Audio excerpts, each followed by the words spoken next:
taking a ride in a flying car today, so buckle up, y'all, as CNN 10 gets off the ground. This is your Captain Carl Azus. We're starting with a new report from the U.S. government. In the months ahead, the Commerce Department says America could see more factory shutdowns and furloughs, workers sent home without pay, but it wouldn't be because of a new coronavirus outbreak. It would be because of the global microchip shortage we told you about last year. The problem hasn't gone away. In 2019, before the pandemic, American manufacturers that needed computer chips to make their goods had plenty of semiconductors on hand, about 40 days worth. According to the new government report, that inventory was down to less than 5 days worth in 2021. That means they may soon run out of the chips they need to make things like cars. General Motors, for instance, had to temporarily shut down most of its plants in North America last year because it didn't have enough chips on hand to make vehicles. Other electronics like smartphones, appliances like washing machines, there have also been shortages and in some case price increases on these items as the chip problem persisted. It was caused in the first place by concerns and closures related to COVID outbreaks. Then, some manufacturers thought the economy would slow down, so they pulled back on their orders. But demand for electronics actually went up during COVID as people at home bought more and more devices. So suddenly, the computer chips needed to make those devices were in short supply. Some chip manufacturers are planning to invest billions of dollars into building new plants, which could help. Most of the chips America relies on are made in Asia. Though the U.S. used to manufacture more than a third of the world's semiconductors, it only makes 12% of them nowadays. A bill in the U.S. Congress would spend $52 billion to help support chip manufacturing in America, but it hasn't passed yet, and critics say microchip makers should spend their own money to do that instead of getting taxpayer funds through the U.S. government. Its latest report expects the shortage to remain through most of this year. 10-second trivia. This is the flag of what nation? Chile, South Africa, Kenya, or Jamaica? One of only 2 national flags with 6 colors, this one represents South Africa.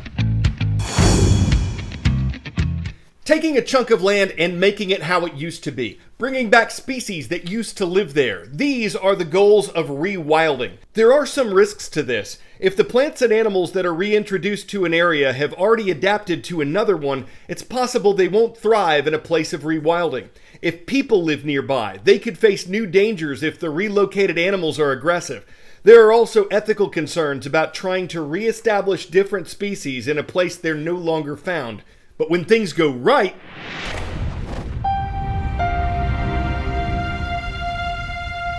the word conservation means to keep things the way they are.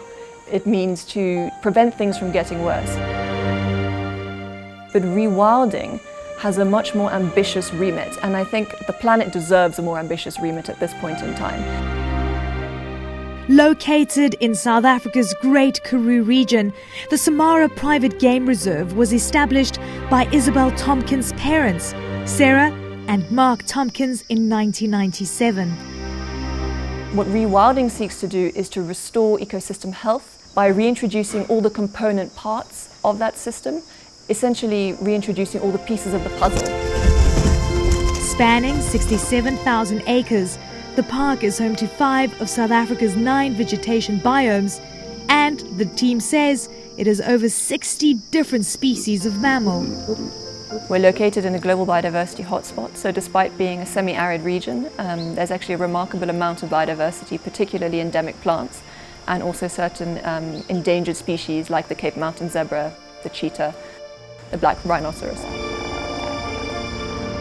In 2019, the Tompkins family reintroduced lions to the reserve after an absence of almost 2 centuries. When you think of Africa, you think of a lion. There's no feeling more primal than walking in the bush, knowing there are lions around. You feel your ecological senses tingling. It's almost like a rewilding of the self. We're seeing our founder's pride of lions at the moment, an incredible sighting, one of the best sightings I've ever had actually, seeing our new little cub for the first time, which is really, really exciting. And in terms of rewilding, it's not just about bringing back a species that existed maybe 300 or 400 years ago, as wonderful as it is to see them back in their natural habitat. Rewilding is also about bringing back the ecosystem, and for lions being an apex predator, quite clearly one of the main roles is the role of predation. And if you look around us, you will have seen a lot of skulls from some rather unfortunate wildebeest that have been lion food over the past few years. But it's a key role really that they play in controlling herbivore numbers, in enabling the felt itself and the red grass, very palatable grasses, to actually regenerate themselves as well. From the mighty lion to each and every blade of grass, it's all connected. So human beings tend to want to compartmentalize nature. We want to divide it up into cells and units that we can understand. But nature doesn't really function like that. Nature works as a whole system, and various elements can impact on each other in ways that we don't even understand yet. One of the central principles of rewilding is actually to manage an ecosystem less. It's to give nature back to nature, give nature back to itself. So we need to take a step back and sort of realize that we're a part of nature rather than apart from it. I think that if human beings can focus on their own sphere of influence and on making a difference in their own little backyard. Our backyard just happens to be 27,000 hectares of Great Karoo landscape. And what a privilege for us to actually be able to spend our time improving this landscape and making it work for both people and planet.